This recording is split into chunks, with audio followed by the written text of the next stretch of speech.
channel also. And I, Randhir Gautam, on behalf of Vishwaneedam Center for Asian Blossoming, I welcome you in our today's dialogue on the very unique topic, very special topic called Transpositional Subjectivity in Anthropology towards Transcending Polarised Discourse. We have with us Professor Felix Padel, a renowned anthropologist and the great grandson of Charles Darwin, the man who transformed the whole thinking of social reality. We welcome moderator of today's session, Professor Ananta Giri, our nurturer of Vishwaneedam Center for Asian Blossoming. Professor Sachi has sent his opening remark, so we will watch his video. So we will welcome him as a chair of today's session. We welcome Professor Pandey, Professor Gyan Guloi, Professor Seglerwa, Professor Mohanty, Professor Ranjan Srivastava, and all friends co-present here. We welcome viewers on both Zoom platform and Facebook platform. Let me also give a brief introduction to our Savyasaachi circle, which is a circle of self and mutual studies, which is an initiative of studying and learning together, self, culture, societies, and the world. Friends who are associated with this are eager to walk and mediate with new horizons of thinking and new movements of social cultural change at work in our contemporary world. We study seekers such as Sri Aurobindo, Mahatma Gandhi, Chittaranjan Das, a creative soul from Odisha, and many others from around the world. We invite people from different parts of the world to share their knowledge, praxis, to understand the world in a better sense and to change the world for a better purpose. We meet every Sunday. Today we have with us Professor Felix Padel, who is a renowned anthropologist and a London-born anthropologist activist. Among other things, he was a professor at Social and Rural Management. Hello, everyone. Welcome to this presentation by Professor Felix Padel on a very important topic concerning knowledge and its relationship to the tribal question. Felix Padel draws attention to two very important methodological dimensions of methodology, which is the subjectivity and objectivity. I just want to draw your attention to a little history of the discussion on subjectivity and objectivity. Before the 1960s, when anthropologists visited the field, the subject and the object were related in a relationship of power. This means to say that the gaze of the subject, which is the anthropologist, was basically fixing the people as the observed. What this means is that people had no say in the research that was done. People were basically responding to questions that the anthropologist asked. And in this relationship, there was no possibility of saying a no to the research that anthropologists wanted to do. Also, the social context of those times was such that there was no restriction on anthropologists going to study non-modern, non-literate societies. This situation changed substantially after the 1960s. In the 1960s, which was a very, very eventful decade for the entire world, because in that decade, everybody would recollect that there were social movements led by the youth all across the globe. And in that collective effervescence, a lot of questions were asked about the way social sciences were done, the way sciences were done, the way knowledge was created. In those decades, there was also a very strong self-affirmation movements across the world. And the indigenous people and the marginalized people got the social space to express themselves and express their opinions about relationship to the world. Now, when the indigenous people and the marginalized people got their voices onto the public domain, it was not very easy for anthropologists to go and then undertake fieldwork as was the case before the 1960s. In other words, the subject observer and the object observed, the relationship was undergoing a change. The observed object, in this case, the people, were now beginning to observe the anthropologist who was the observer. And in that change, there was a very important shift in the way knowledge was going to be produced thereafter. To give you a very interesting example of my own fieldwork, I was working in Simlipal, and I met a group of forest dwellers, and we were having a conversation just regarding the food that they were going to cook and how did they cook the food. And I thought that this was part of a reciprocal relationship between the family they were staying with. However, after the conversation was over, the people turned around to me and said, "Can you give us 100 rupees for the information that we have given you?" Well, I did reciprocate in some form, if not 100 rupees. But I was completely struck by this new development that had happened, where the willingness to give information was not really taken for granted, and that people knew that knowledge that they give contributes to a certain kind of a political dispensation and economic dispensation when taken away from them and taken to produce books and articles and journals. Similarly, I found out that the Maori people are very particular that whatever is written about them needs to be sent to them again in order to check whether they're getting misrepresented or not. Now, I think this is a very important thing to remember, that while the pre-1960s modes of fieldwork continue to happen today, it is this to Ananta in particular, because the first indication for the article this talk is based on came from you, and then to you, Randhir, for organizing, and to Sachi, who's not here yet, who is a very, very old friend when I studied in Delhi School of Economics many, many years ago, and also in the whole enterprise of spending time with Adivasis or tribal people and the whole journey of understanding their cultures. It's something we've done together with a few other friends. But just thank you so much. That's the first slide. That just shows a landscape here near where I am in Wales with a rainbow and some very ancient oak trees. Okay, you can start the next slide then. I'm going to speak for about 30 or 40 minutes, I hope, because there's a lot I want to move through. So this concept of transpositional subject-objectivity is something that Ananta has formulated in a particular way he can talk about. And for me, it represents really what is best in anthropology. And what I'm going to say here is in line with my first teacher, one of really the major teachers in my life was JPS Oberoi, who his work isn't as much known as it should be. He's an Indian sociologist trained as an anthropologist in Britain and Australia. And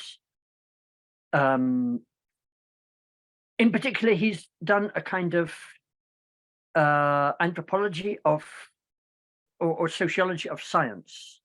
And this is one of his major books, The Other Mind of Europe, Goethe as a Scientist, where he's looking at, like an Indian sociology, looking at the West. And if you know who I am. I came to do my higher studies in India, so I've been moving between the countries and the cultures for a long time. So in a way, when J.P.S. Oberoi studies anything, he tends to look at threes. When you study two things, you can get a kind of polarization, but when you have three, you have a kind of solid geometrical structure. And 3 points, the Trinity, it's something good for understanding. So I'm bringing three different topics to shine this light of transpositional subject objectivity onto. One is my subject of anthropology, and I'm going to go very briefly into that. Then is the subject of eugenics, which some of my Darwin ancestors had quite a lot to do with. And then is the COVID-19 pandemic, which is, of course, a very controversial subject, very hard to understand. We've all been through kind of mind contortions trying to understand it. And I think this subject, this concept of transpositional subject objectivity is very good for it, because for one thing, what is objective and the whole polarity between what is subjective and what is objective, or you could say arts and sciences, it is transcended in this concept. And positionality nowadays in anthropology or sociology, we're taught to really be clear who we are. What is my class? What is my background? What is my educational status?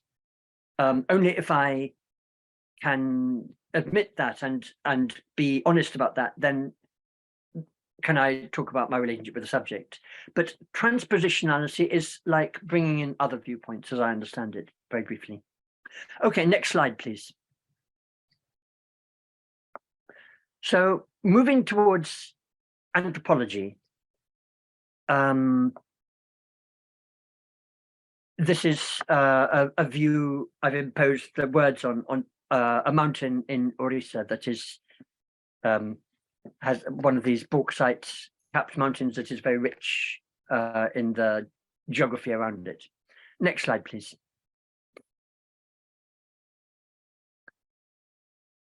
So, as I was saying, in a way, the concept seems to highlight all that's best in anthropology, because anthropology has often progressed by trying to understand viewpoints that are radically different from our own.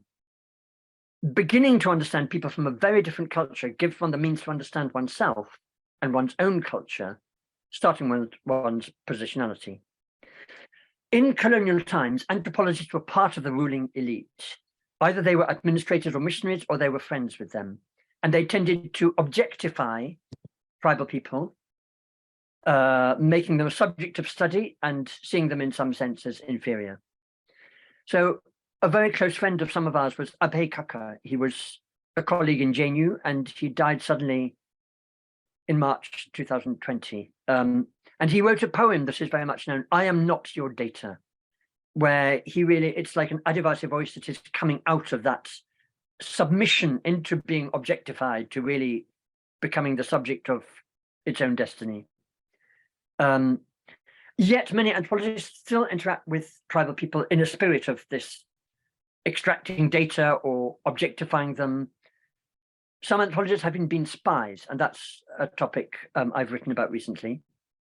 So a more sensitive anthropology nowadays is interested in everybody's point of view to understand how power relations are made up out of many, if you like. So J.P.S. Oberoi himself started with reinterpreting one of the classics of anthropological literature, Malinowski, in terms of the power relations from that Trobriand Islands. Okay, next slide, please. Now, the next slide shows a photograph I took in the Tribal Museum in Bhubaneswar, where I think you see this objectification visually. This is a display they have of life-size models of the Dongria Khons, who some of you will know as a people I've interacted with a lot. So decolonizing anthropology means transforming this objectification by bringing in people's voices, by making them subjects in charge of the discourse that defines them. Next slide, please. The next slide shows my first book, and there's a lot in this image. Even it was an English photographer who took that picture of a couple of Dongria women dressed in their best, and to me, very subtly, they hid the face of their child because they don't know where an image is going to go, and they like to protect children from whatever influence is there. Like the child's face might go in a color supplement magazine, and then, you know, how could they know psychically what results that may have? So this book is an exercise in reverse anthropology, where one's studying up. Instead of studying down, one is studying, in this case, the British administrators, the missionaries, and the anthropologists. And then from the colonial era to modern India, and how those roles transformed in modern India. This is another real, if one has to mention one book about decolonizing anthropology, it would be this one by a Maori woman from New Zealand, Linda Tuhiwai-Smith, Decolonizing Methodologies, Research and Indigenous People, where she really challenges the objectification. Next slide, please.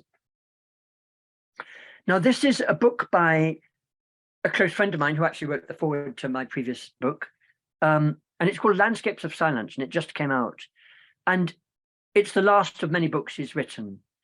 And the previous book he wrote in 2003 is at the bottom of the page. And basically, he's looking at the Inuit culture, the people we call Eskimo, because he actually calls this an anthropology of myself, because without understanding yourself, you can't understand the other. This is, in a way, one of the things we've been moving towards in some of the best anthropology. So he starts looking at his own family, which was a Jewish family that survived the Holocaust. In Britain, his parents would never talk about it, so there's a lot of silence. And as a teenager, he attempted suicide, which he actually writes about for the first time in this book. Then he tries going to Israel. He finds similar silences there about the Holocaust and about Palestinians. Then he goes to the Arctic. He immerses himself in the Inuktitut language. But then after years, he finds there has been mass suicide among the Inuit youth. Why? He uncovers a history of, as in many tribal schools, the school teachers some of them have been doing sexual abuse. And this leaves such a trauma in the children and the families. So it amplifies a kind of silence between generations, and it brings up what are the silences today? What are the things we can't talk about or can't share with often our closest friends? Next slide, please. And this is a book in Orissa about a tribe in Orissa, the Langiasora, who are going for a different thing from a different point of view. It was a very shamanic culture. And within a generation or two, Vitebsky has known this tribe for 35 years or so. They have mostly become Christian. So his last visit, he spent time with 2 or 3 of the old men and women who were the last shamans. And they are suddenly facing, again, silence, because the dialogues they used to have with dead people they're no longer allowed to happen. And they're witnessing an end of the culture as they understood it. So this generation gap is very acute in tribal cultures often. Next slide, please. This is another book that actually touches on shamanism, but it's among the Dorua tribe, who are between Chhattisgarh and Orissa in the south of each state. And in this book, he calls it autobiographical footnotes to the anthropology of the Dorua, because it's a tongue-in-cheek, subtly polemical phrase that basically an anthropologist who goes to a tribe cannot begin to understand a shamanic session within a year or two, because you need to understand the language, the dialects, who everybody is, who their ancestors were. You need an enormous amount of immersion. So Madhu talks is when an anthropologist really makes that immersion into another culture, there is a transformation that goes along involving a lot of self-questioning that involves the subjective and objective becoming one and speaking with one voice. That's how he expressed it to me. So that is anthropology. Let's move on now. Now, here, this is a landscape in snow a few weeks ago where I am in Wales.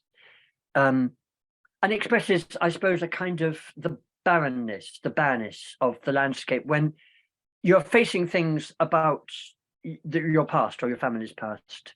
So next slide, please.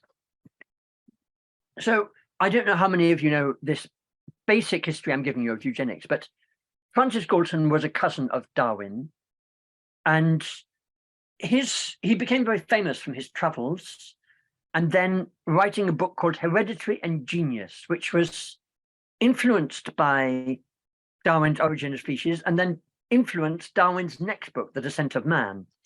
This Hereditary and Genius is like a fascination with genius. How is somebody a genius? Is it from the genes? Is it nature or nurture? He was the person who first formulated this.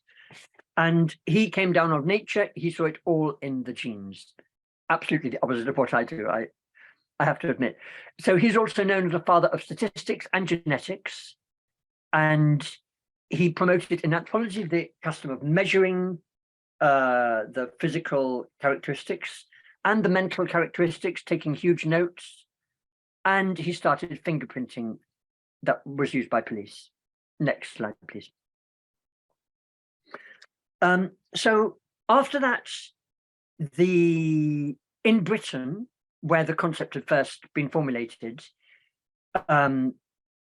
he started a eugenics education society. And if you look at what's in brown here, several members of the Darwin family became the chairman of it in turn, including Maynard Keynes, who was a relative by marriage, and Julian Huxley, the last of them. And then he died in 1911. And then when there was the first International Congress of Eugenics the next year, Winston Churchill, Maynard Keynes came to it. It was a very influential idea at that time. Next slide, please. So one of the main promoters among Darwin's sons, was Major Leonard Darwin. In military intelligence, he was an MP, he was president of the Royal Geographical Society, and then for 18 years, he was chairman of the Eugenics Society and pushed for eugenics legislation, which of some criticizing who were seen as the least intelligent. Next slide, please. So you begin to see what a dangerous idea eugenics is. The next slide shows his the legislation that was being pushed for. Finally, Britain passed one eugenics act, the Mental Deficiency Act, in 1913. And it was another family member called Colonel Josiah Wedgwood IV, who was one of only 3 MPs who opposed this act. And I'm quite proud, I know very little about him, but I'm quite proud that some family members did, because not everybody was accepting this idea of eugenics. Next slide, please. The next slide shows my own great-grandfather, Darwin's youngest son, Horace Darwin. He started something called the Cambridge Scientific Instrument Company. He was mayor of Cambridge. He was a fellow of the Royal Society. In the First World War, he invented a mechanism for dropping bombs, and that might be why he was knighted, I'm afraid. So he was also an active member of the Eugenics Society with his wife, Ida. So Ida Darwin, this whole subject, if you see the bottom of the writing here, came up in my family a year ago because she was also a painter, and a painting of hers was refused by Cambridge College because of her involvement in eugenics. So her father was a massive proponent of free trade and probably the British Empire.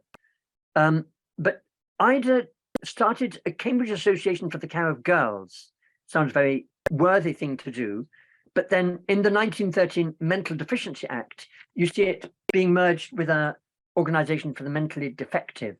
And maybe there was an intention there of stopping the girls from having children because they were seen as wayward and mentally deficient or something.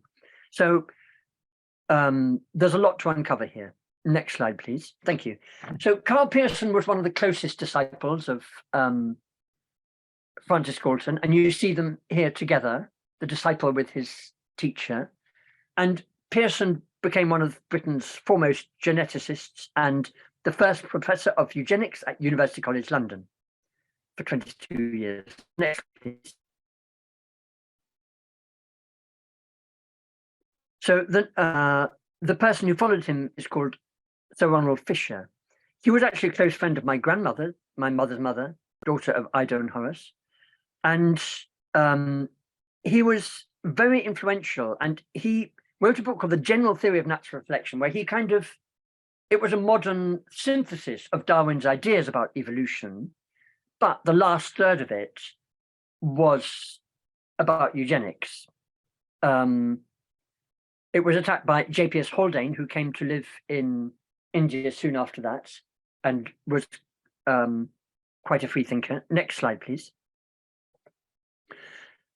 In the next slide, we go to America, where the idea of eugenics became much more influential, especially through this man. He drafted a lot of legislation for eugenics, which resulted in about 60,000 people being sterilized. And his books and his legislation was admired and copied by Hitler. So these are some of the influential American eugenist books. The Passing of the Great Race by Madison Grant, Hitler called his Bible. The Rising Tide of Color, Threat Against White World Domination, the title speaks for itself. And then The Kallikak Family, a study in the heredity of feeble-mindedness by Henry Goddard. It was a study of a woman taken as an example of somebody feeble-minded, and then it was a very bogus study of her family. Next slide, please. So Henry Goddard, he brought into America the idea of the IQ test, the intelligence test, which came in the same time to Britain. And if you look at the lower end of this, of course, everybody's fascinated by who's a genius and how high your IQ is, but the lowest people were defined a moron below 70, an idiot below 50, and an imbecile below 25. So these are words we use often, like to denote people who we think are absolutely stupid. But at that time, it was actually, they were pretending it was all a science, and they were scientifically defining it by numbers. He also did he started special needs education, and he also limited the responsibility of the criminal insane. So quite enlightened in certain ways, but also this eugenics intention. Next slide, please. So one of the main funders of eugenics in America was the richest man in the world, John D. Rockefeller. And if you know the history a little bit, his Standard Oil was dissolved under antitrust, anti-monopoly legislation in 1911. This made him the world's richest man. And he started the Rockefeller Foundation, which then started, especially as a patron of medical institutions, but he also funded eugenics in Germany. And this was one of the main institutes, the Kaiser Wilhelm Institute for Anthropology, Human Heredity, and Eugenics in Berlin. He did some quite violent things like the Ludlow massacre of coal miners, and very involved in funding eugenics, as I say, especially in Germany. So next slide shows one of the main people he funded, called Ottmar Freiherr von der Schuer. He was the director of this Kaiser Wilhelm Institute, and he sent his star pupil to Auschwitz to study the inmates. And actually, at the end of the war, he was going to be charged with war crimes, but Ronald Fisher, who I showed you earlier, argued that he was just a scientist, he shouldn't be blamed. And so Verschuer later became actual president of the Anthropological Association of Germany, as well as a professor of genetics for many years. Next slide. So the next slide shows his star pupil, Joseph Mengele, who is, of all the sadistic doctors who experimented on inmates of Auschwitz, he is the most notorious. He experimented on about 1,500 pairs of twins, and he escaped after the war and was never captured. He lived in first Argentina, then Brazil. And this slide briefly looks at some of the other German works. I hope any of you can have access to this PowerPoint, and there are many, many references here. Next, please. So the next slide is summing up the topic of eugenics for the moment. Through this last relative, who was a very eminent director of UNESCO, of the World Wildlife Fund, but also of the British Eugenics Society. Next slide, please. He also formed this concept of transhumanism, which we'll come back to, which means basically the merging of, like Darwin had shown how we've evolved to now, is our future going to be a merging with the machine, with the computer in some sense? That's an idea from this Darwin relative.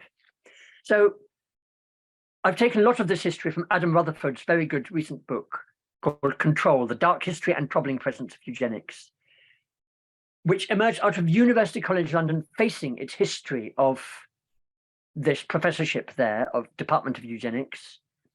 And he's also looking at how sterilization is enforced in China and some other countries on large scale still today, and occasionally in other countries too, like among immigrants or in America.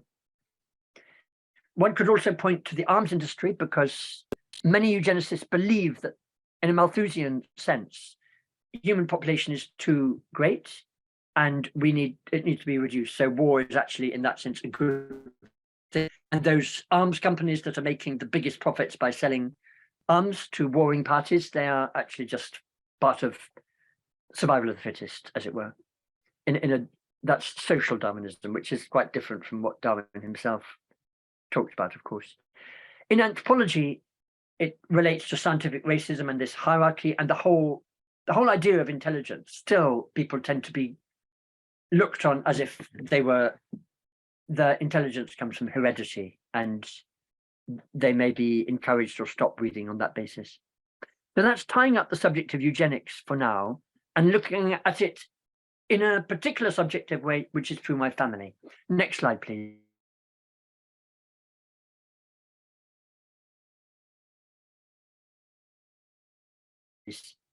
I've written quite a talk. The article is quite long. So this is a view down to the sea from near where I live in Wales. So I called this last part Transcending Cognitive Dissonance in the COVID-19 pandemic. Next slide, please. So this concept of cognitive dissonance means, well, dissonance is a sense of disharmony when things don't fit. So I think most of us have experienced a kind of polarization of views during the academic, when what is objective truth comes into question, because we seem to have on both sides, on one side, government and funded scientists giving a certain viewpoint, on the other, scientists who are risking their careers to speak out, who are questioning that narrative. And both are appealing to science, both are appealing to statistics. So very often during the pandemic, we had this phrase, follow the science. But when you think about that phrase, it's quite sinister, because if you see the reference at the bottom, Karl Popper, when I first studied sociology of science under J.P.S. Roy, he emphasized how Popper sees science progresses not through verification, but through falsification. So as soon as there's a theory, all scientists are trying to disprove that theory. But of course, in the case of the COVID virus and everything, those scientists who are questioning the theory were often thrown out of their jobs and things, so, or censored. So follow the science almost becomes like a religious dogma. Follow me, like Jesus says, follow me and I'll show you the way, or Krishna says, follow me. It's as if the dogma is something that shouldn't be questioned. And especially Anthony Fauci, who is the in charge of medical policy in the United States, several times said, those who are attacking me are attacking science itself. So statements like this bring up cognitive dissonance. And this is an article here by Elliot Aronson, who are looking at the whole, how this worked out in the pandemic. Next slide, please.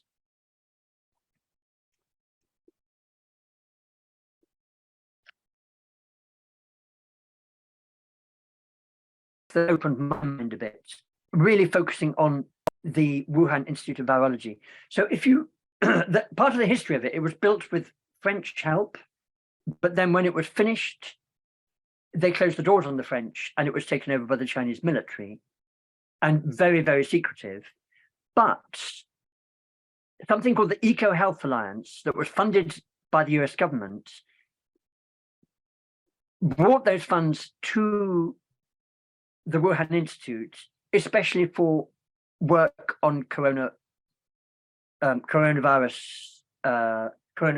from bats. So one of the main people involved was Xu Zhengli, often called Batwoman, and Peter Daszak, a British scientist who lived in America. And there's a whole debate about whether this was gain of function research. Gain of function would mean adapting a virus in an animal so that it can apply to humans, supposedly for the sake of developing a vaccine. Next slide, please. This is again looking at China, other Chinese whistleblowers.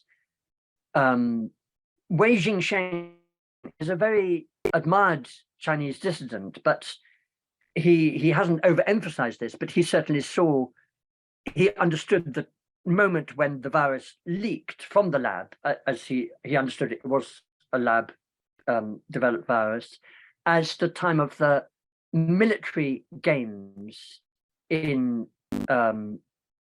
Wuhan that happened in October. So Peter Daszak, with the WHO and Anthony Fauci, followed the Chinese line that this was nonsense, the virus had escaped from a wet market. The trouble with that, or one of the main troubles with it, not only is that Wuhan is the center for coronavirus research, but also that these bats are found nowhere near Wuhan and they don't interact with civets anyway. So next slide, please. This is very interesting because still most people have the idea that it developed through wet markets. It came out of a kind of natural progression of the virus. This was another Chinese defector, a virologist, who managed to escape. In a way, she came under the influence of quite right-wing politicians in America, so she was seen as part of that. So in America, as in China, what she was saying was dismissed. And you can see that a little bit in these two headlines. In quite a lot of the following slides, I'm showing headlines to show different points of view. So the Sun newspaper in the UK says, Chinese agents tried to kill me with 2 poisoned fried eggs when I tried to expose food. In a way, that's how the Sun does things. It likes to mock things. And then the New York Times, how Steve Bannon and China Millionaire created a right-wing coronavirus media sensation. So they're putting her in the right wing, as it were, whatever that means. Next slide, please.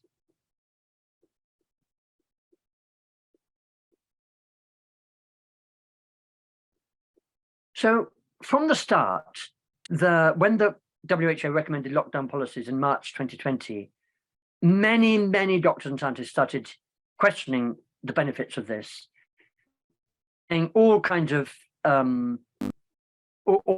aspects of this were very unscientific, and above all, of supposedly neutral gatekeeper institutions, meaning the medical bodies that guide policy worldwide and in Britain, US, and other countries. So obviously, both sides are appealing to science, but the mainstream side, as it were, is attacking very, very strongly anybody who questions the mainstream narrative, saying they're very dangerous because they're spreading misinformation.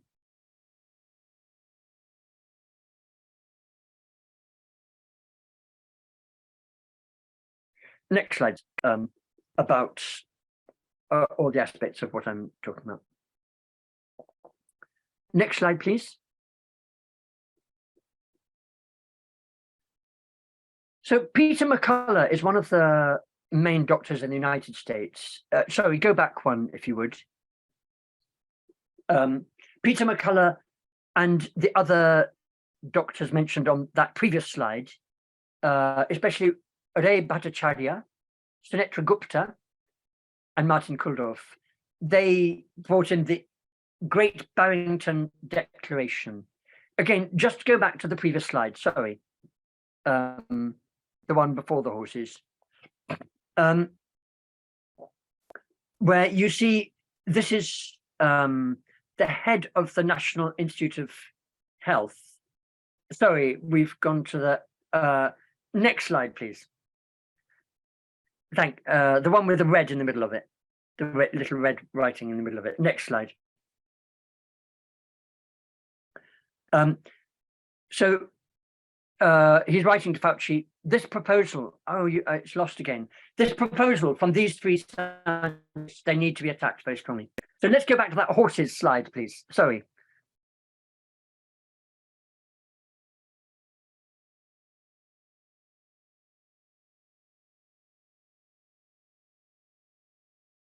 The previous slide.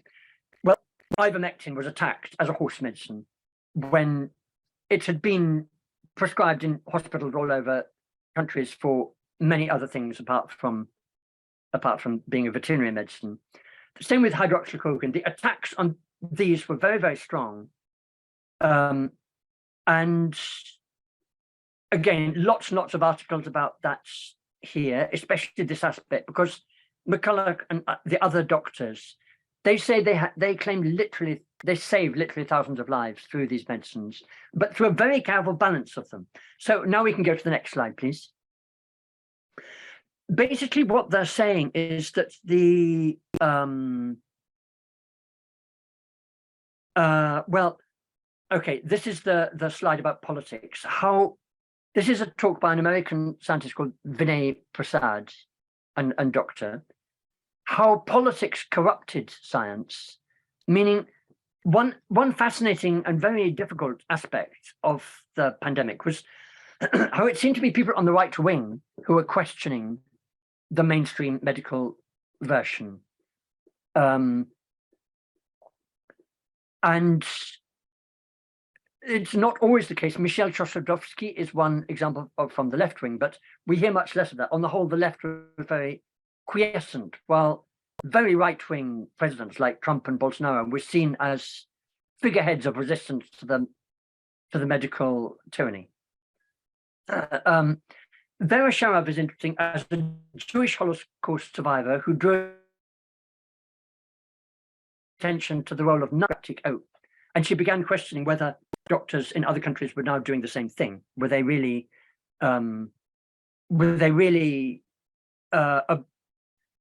adhering to their oath to do no harm, or were they just obeying orders? Next, please. Next slide. So this is one of the drugs that, yeah, we've gone too far here. Remdesivir. If you go back one slide, remdesivir is the one drug that was approved, and according to Brian Ardis, whose own father-in-law died of kidney failure from it, he's talking about what's talked about as a scientific test is a randomized trial which involves a huge number of people that only in a way big pharmaceutical companies can do, and it can very easily be skewed. So in the case of hydroxychloroquine, they skewed it by giving too high a dose of hydroxychloroquine without counterbalancing it with zinc. So then they say it's dangerous and it's not effective. But in the protocols developed by Zelenko and McCulloch and many other doctors, of course, it was highly effective. But of course, then this becomes a huge point of every day the media was talking about these drugs. Next slide, please. And especially if you see here the price difference, that a course of a treatment of remdesivir costs $3,000, a course hydroxyline $20. So then the vaccines came, and Robert Malone, as one of the inventors of the mRNA vaccine, he was one of the people who questioned it. So this is many, of course, we can't go even just more than a handful of disputes, but one of them is here BBC fact checkers are saying that the vaccines have been safe and effective and they haven't caused infertility. A lot of the alternative doctors who are studying the statistics of VAERS is reported injuries in the United States, they're saying that the adverse events are very, very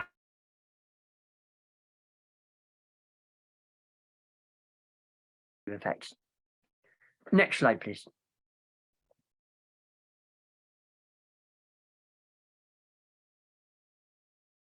To VAERS. Next slide, please.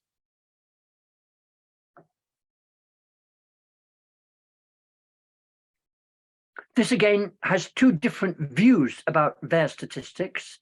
They both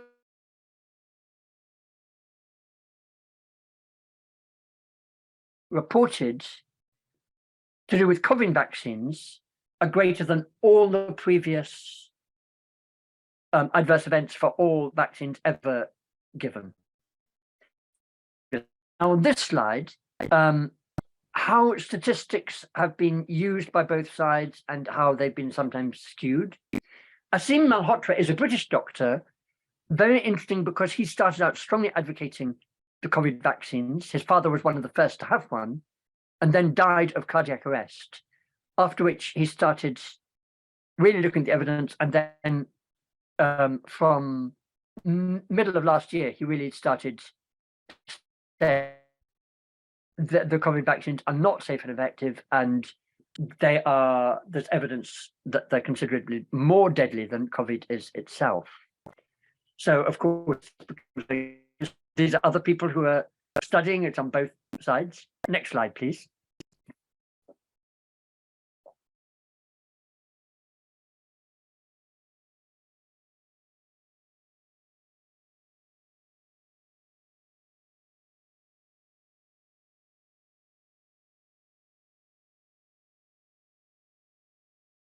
Next slide. So coming back to this idea of regulatory capture, here in the bottom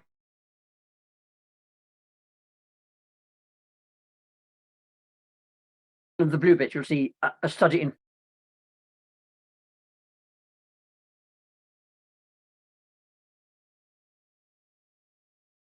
an enormous amount of, partly through regulatory capture, being basically the pharmaceutical companies that are meant to be regulated have actually captured the institutions that are meant to regulate them, which we find in many environmental issues in India. We find it in many cases in America in environmental issues too, but it's very, very prominent in America, where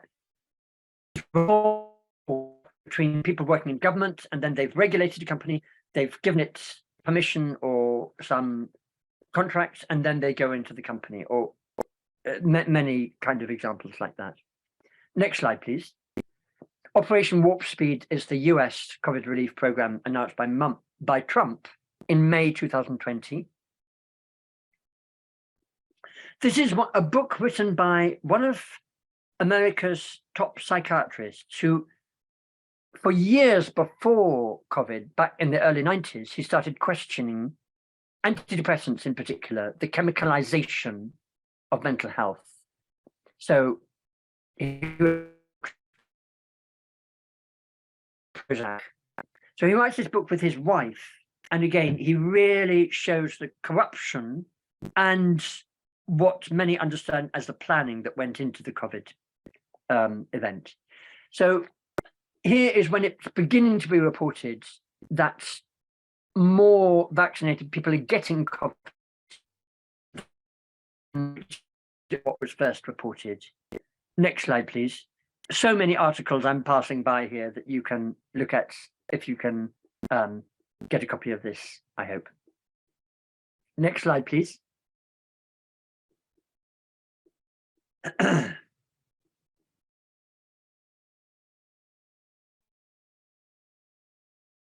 So the cognitive dissonance comes when it's very, very difficult for ordinary people. We're not those of us who aren't medically trained.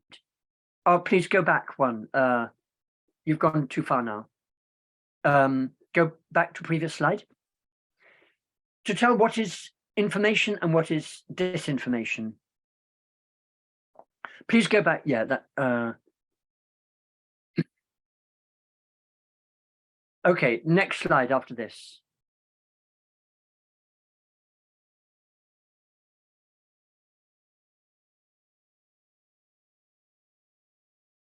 Thank you. Stay on this page now. So here I'm referring to an article I wrote last year called Towards an Anthropology of Spies and Intelligence Agencies, where I'm basically looking at the British in particular, also Israeli and some other countries, Turkish, since the Second World War, and looking at how they control the media narrative. And it's done in a different way in Britain with the BBC and everything from how it's done in America. But if you look at, in America, the idea of conspiracy theory,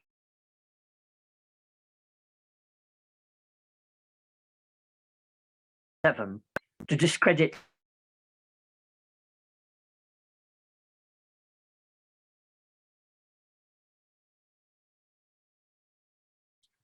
basically the secret CIA cable in 1967 was directing use of media contact on a massive scale to discredit anybody who's questioning different.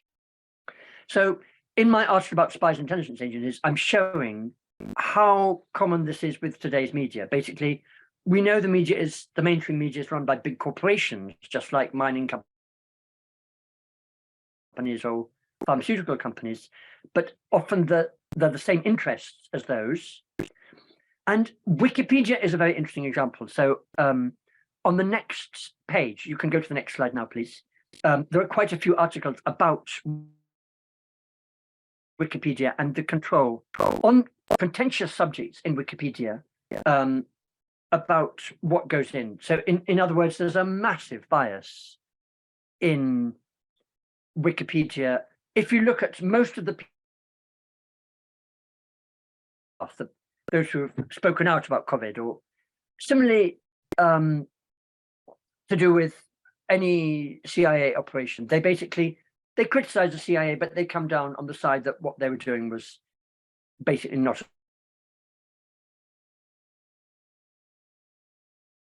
Especially on medical subjects, you see a massive bias in Wikipedia. And these are some scholarly articles that have really, and journalist articles who've really studied that.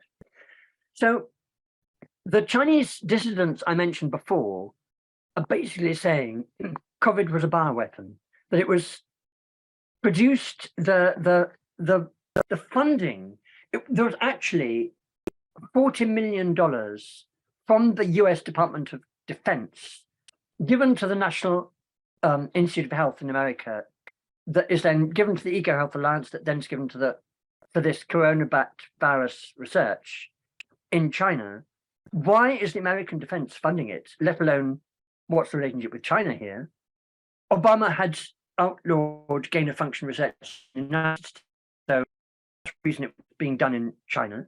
But there's many, many aspects to this. So Francis Boyle made a very good name for himself when he drafted the Biological Weapons Convention, approved by the United States in 1989. And he is called COVID a bioweapon. What that means, of course, is we could spend a whole talk on that. So let's move on for now. We're nearing the end here. and then I hope to have some questions and so on. Next slide, please.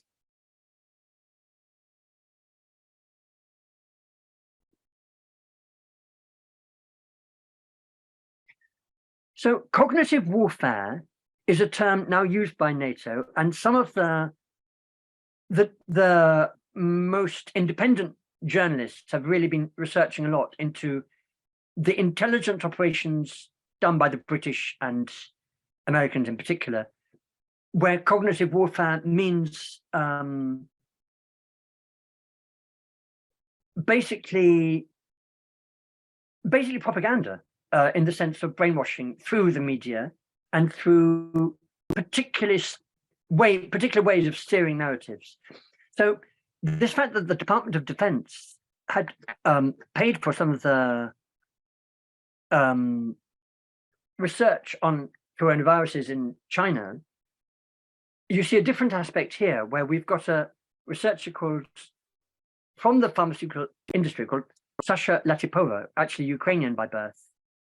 We can move to the next slide, but if you see the last one, it's an interview with her. And on this page, you see her name a couple more times. So what these pharmaceutical whistleblowers are telling us, and there's quite a few of them, one thing is that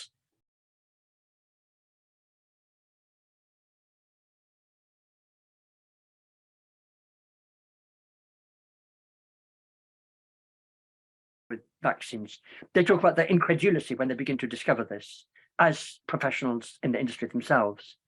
They're also showing that the safety studies were basically a sham.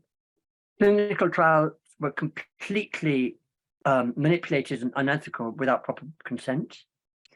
Obviously, we know the vaccine companies take no liability for the harm of anybody who's hurt. But also,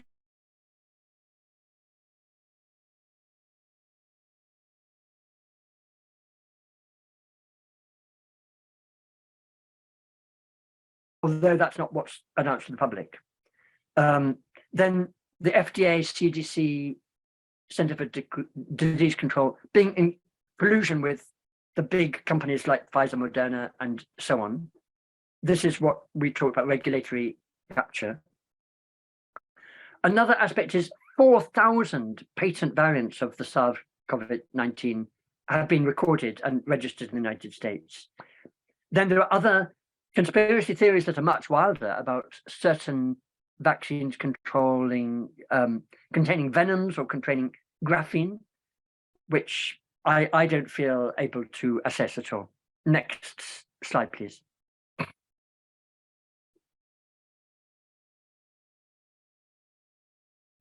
So this is one of the British Pfizer whistleblowers who's talking about this variability among the vaccines, that approximately 90% of deaths from the COVID vaccine came from approximately 10% of batches, implying an inconsistency that goes against the principles of vaccine manufacture.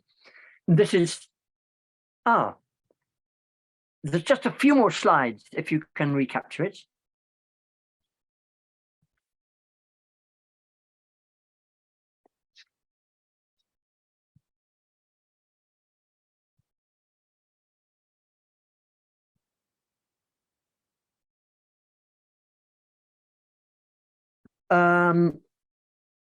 I didn't have my proper notes for the last part, so I'm quite a bit dependent on I've spent hours obviously creating this PowerPoint.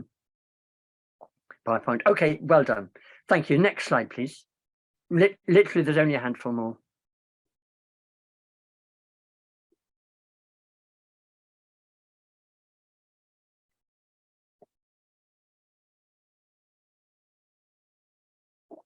Next slide.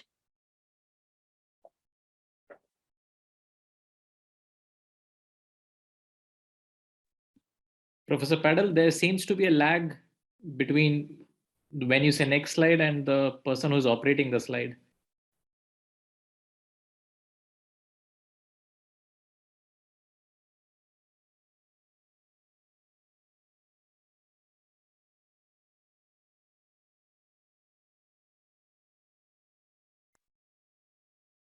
Is it okay? I think we have lost Professor Padel. I think he meant the previous slide.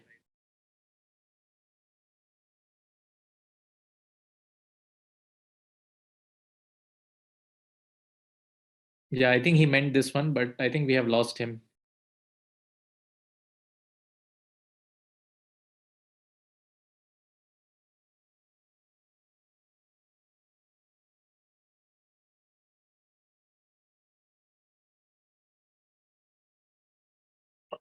Meanwhile, we can initiate some discussion on the basis of his Dispute over vaccines before COVID, which is very, very interesting. This is Andrew Wakefield, and he was disgraced in the UK, but become a hero in America for, he wrote he created a documentary called Vaxxed and has been quite influential there. Next slide, please.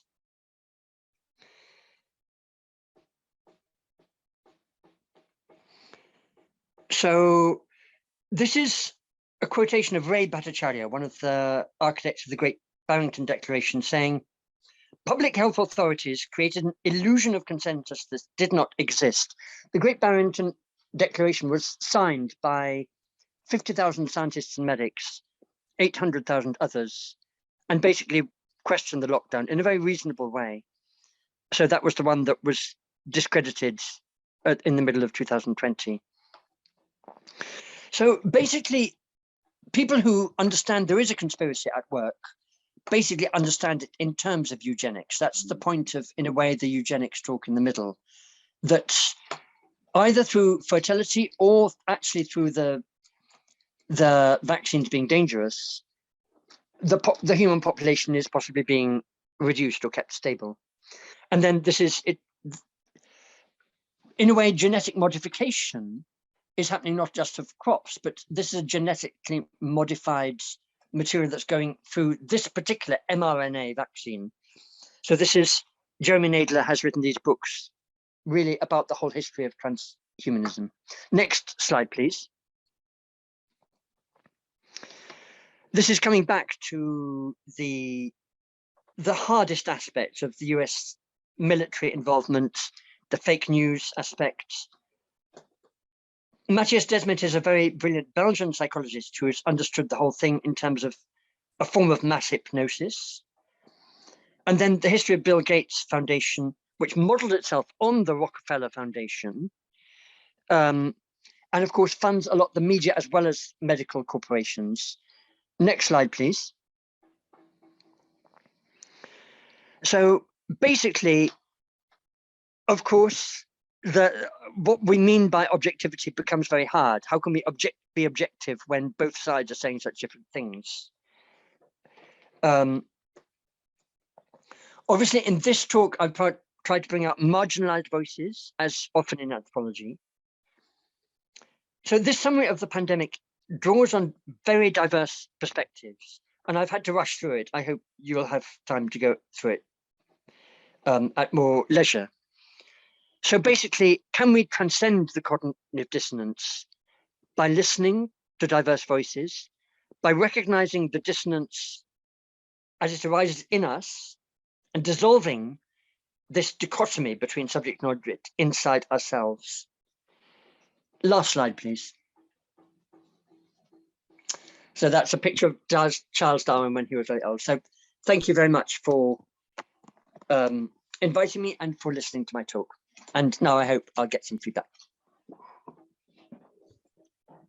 Thank you, Professor Philip. Now I invite Professor Sagyavadava to kindly initiate some discussion.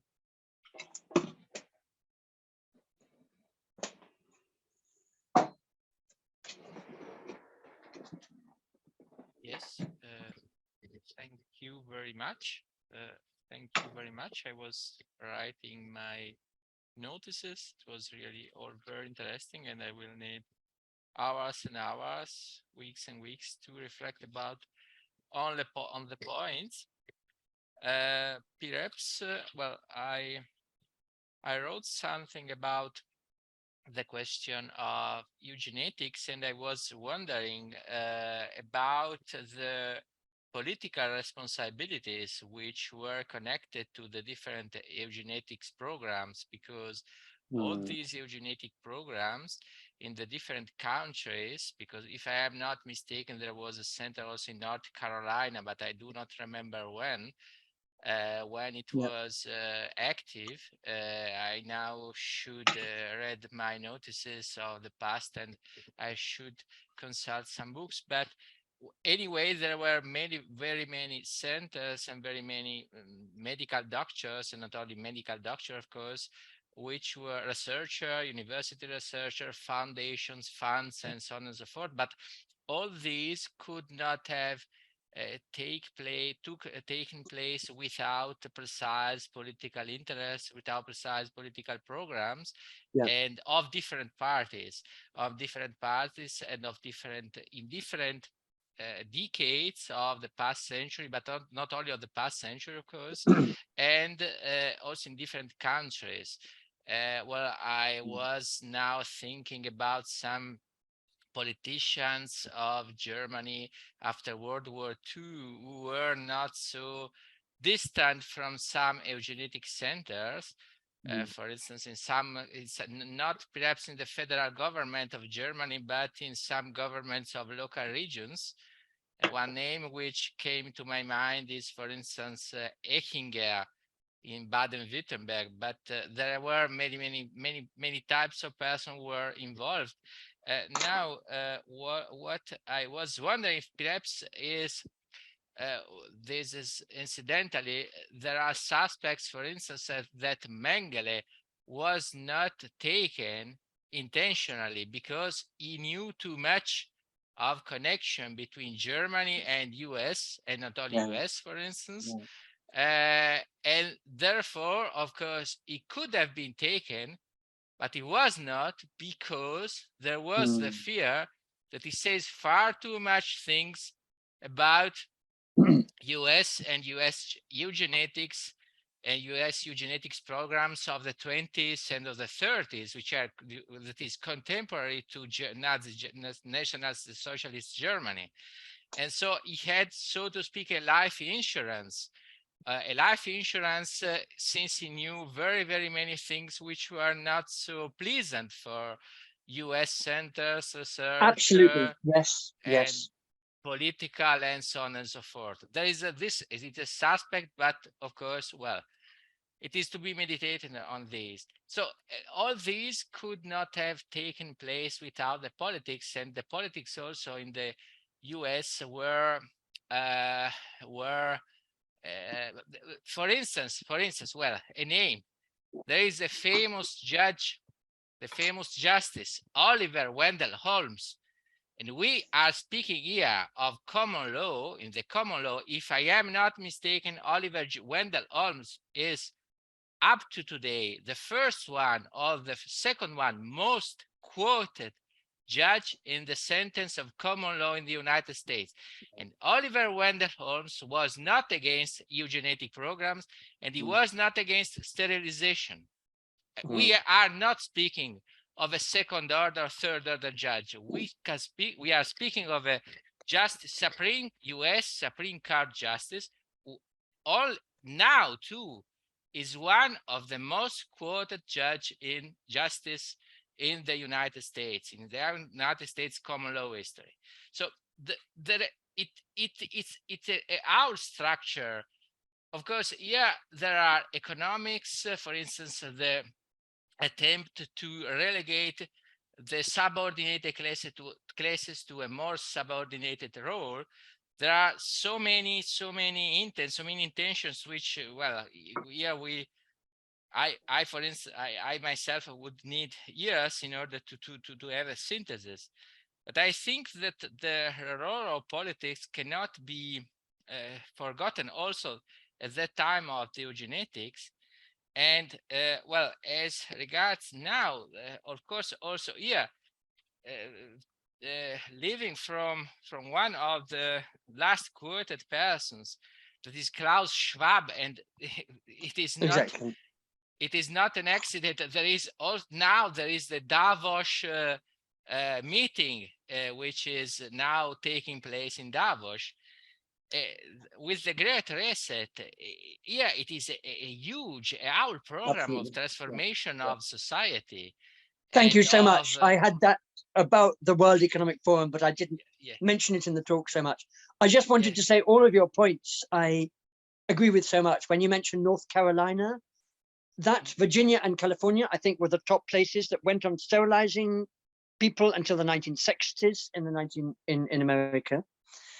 But one of the questions for me is like how, you know, my ancestors who promoted eugenics in different times, as I mentioned, they were very reasonable. They were very gentle people. How could such people believe in eugenics? And how strongly the idea of eugenics, even it's in the IQ test, that this person is more intelligent, or because I went to university, it shows there's such, the ideology of eugenics is still with us, and it's something we need to examine. So, as you say, it's in the politics a lot. Yes, thank you very much. Thank you. Thank you so much for your comments.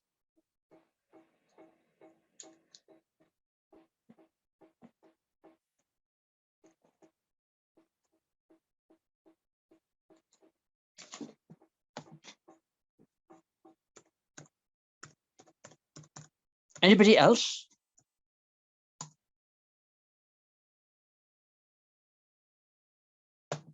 Something myself. I'm exclusively interested in the argument very much, but unfortunately I did not publish something on this. No, but I am interested in it because No, you obviously have a lot of knowledge. I wonder where everybody else has gone. Randhir, are you there? Savyasaachi? Hello. Yes, hello. Ah, Minati, yes, hello. I think Ananta bhai, are you there? You can have your talk.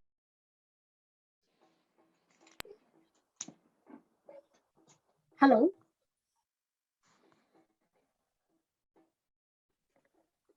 Hello, am I audible? Hello. I can hear you, certainly.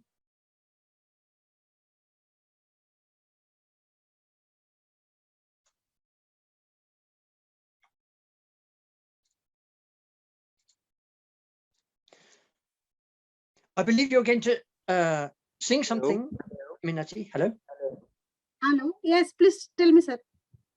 Hello, hello, Hello. hello. Hello. Can you hear me? Hello. Can you hear me? We can all hear I you, audible? yes. Am I audible? Yeah, I was just asking as nobody is there to ask that this. Hello, hello. Am Can you I please? audible? Hello, am I audible? Yes. This is Dr. Jaspal Singh from India. Huh? Only?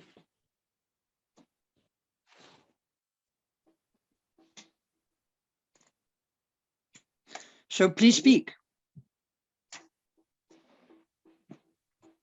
Hello.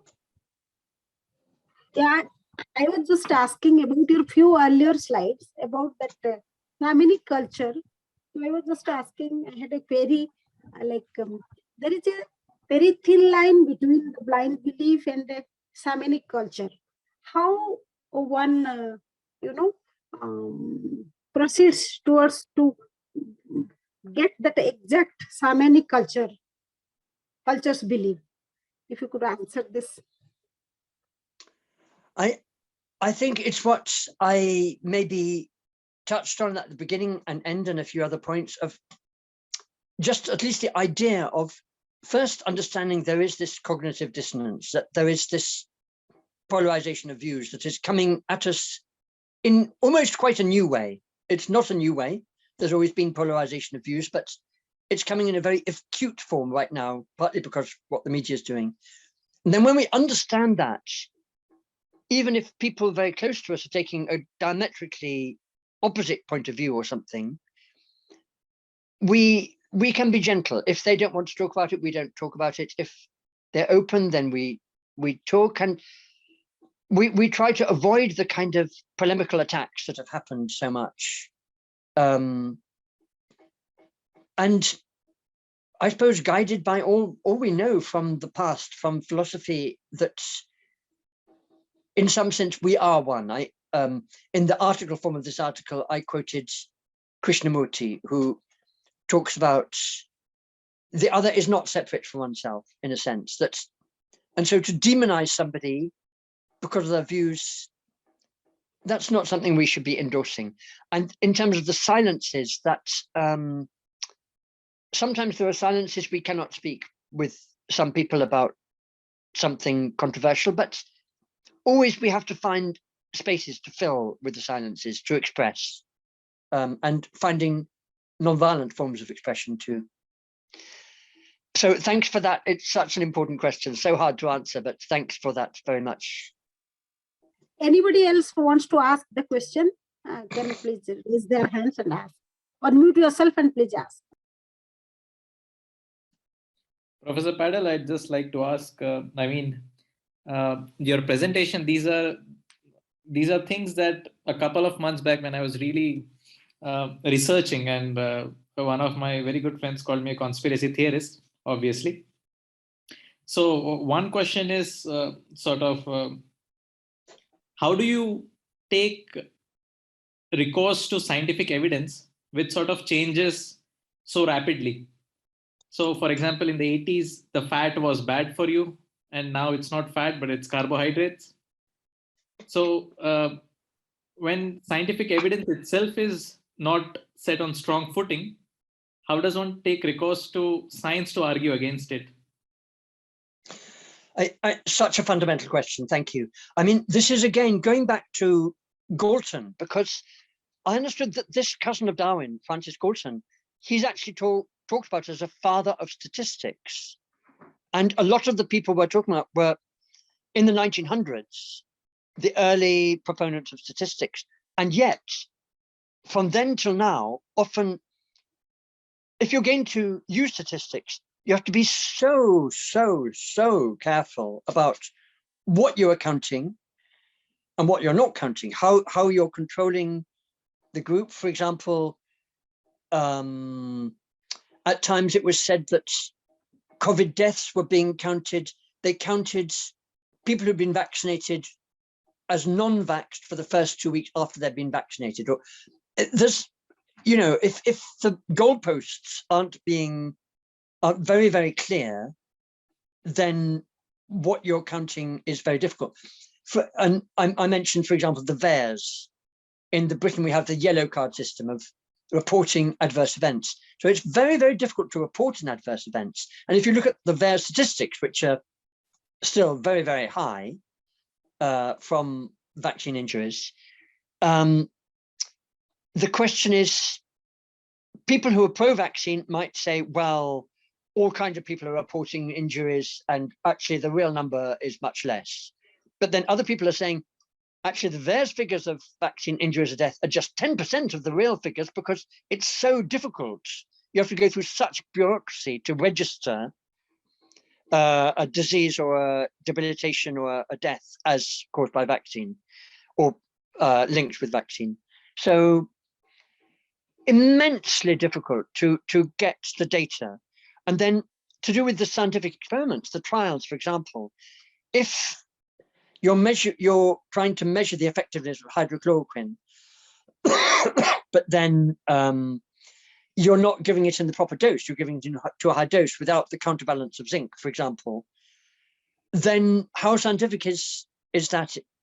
And that's the point of regulatory capture, that if the pharmaceutical corporations are basically out of control, if they're basically not being regulated, or that there's just a sham regulation, then there's no end to the corruption they may be presiding over. And this is the point of the pharmaceutical whistleblowers, that they're speaking out at risk to their own reputation and living and everything, because they've seen basic corruption within the industry where they're working.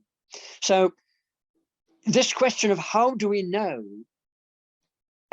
something is scientific because we're told it is, we really need to use all of our senses and all of our detective powers, as it were, to uncover where the truth lies.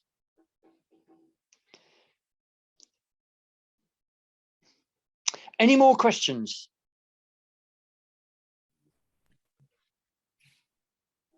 Anybody else? I just Yes. have, yeah. Malti Gupta, is that right? May I ask a question? Please. This is Anuradha. Anuradha, okay. Yeah. No, I think the previous question was trying to point at scientific method itself, so Yes. that it is not a problem of corruption, but a problem of the method of science itself, of modern science, that one does not allow for engagement in difference of opinion. So that is usually sort of, so that was, I think, the point. So then it in some ways responds to your question about your ancestors being good people, but not being able to see the problems of their science. So Exactly. Yes. the subject and object are divided in such a way that the objectivity of science just takes over. So I think neither corruption nor being neither being corrupt nor being good solves the problem. Thank you very much for that. And it's lovely to hear you again. I haven't seen you for years. I think you're very correct. It is a basic problem in the scientific methodology as come to now.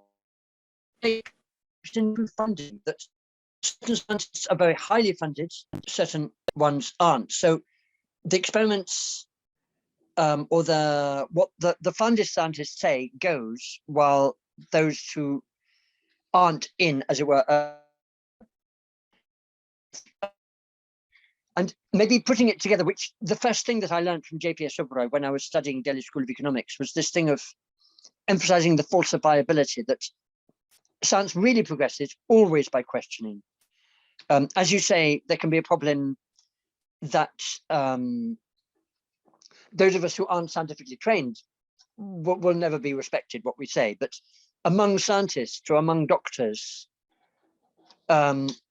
this seems to be almost like a new problem that has come up during the pandemic, even though it was there very much before, but it came up more acutely, of the kind of demonization of those who questioned a particular narrative. And that narrative is always called scientific, but if you look at scientific about it, it's based on. So I can't thank you enough for inviting me. And I just wish to share that our conversation on this began 10 years ago, and then slowly it is coming to certain kind of coming together. And so we'll continue our conversations and learning journey together. We look forward to your kind support for our quest.